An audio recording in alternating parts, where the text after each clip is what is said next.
Hey gamers, if you like quick and cute push your luck games and you want to try, boo to the goose. Let's take a look at how this game plays. In this game, each player will start with their own deck of cards that contains 15 geese, 5 foxes, and 4 dogs, and each player will have a hand of 5 cards. On their turn, a player will decide if they want to play a card face down, and that would be if it is a goose or a dog, and they would just add it to their play area and then redraw into their hand. Then it would go around the table, and we'll say that these players also played face down here. On the other hand, a player can play a fox, and that will mean that they will kind of take a round around the table, trying to catch as many geese as they can. So maybe I'll start over here. All right, I got a goose, so I can keep going. Another one here. I would, of course, not go on myself, but I can continue around the table a little bit more, or I can choose to stop. If I choose to stop, I will collect all of those cards into my win pile for later.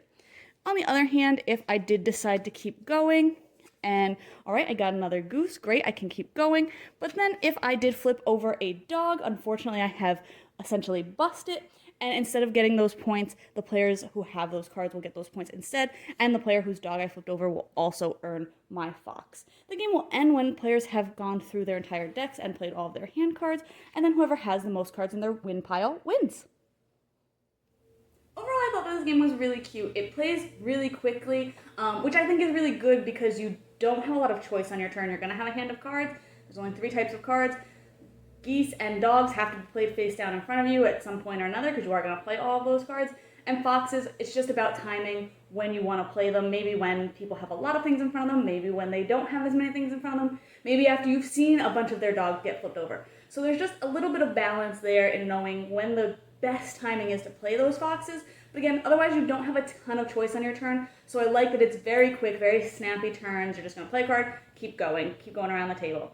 Those push your luck moments are really exciting at times. It's funny to watch people say, okay, I'm gonna do a fox round and then flip over a dog immediately. That's hilarious when that happens. But it's also exciting, even if it's not you, to watch somebody play a fox and then go around the table maybe 2 or 3 times and get a ton of geese. So there are a lot of highs and lows for such a small game, and I think that it is just a really fun, light card game. But you can check out my full thoughts on the blog today to decide if this one's for you.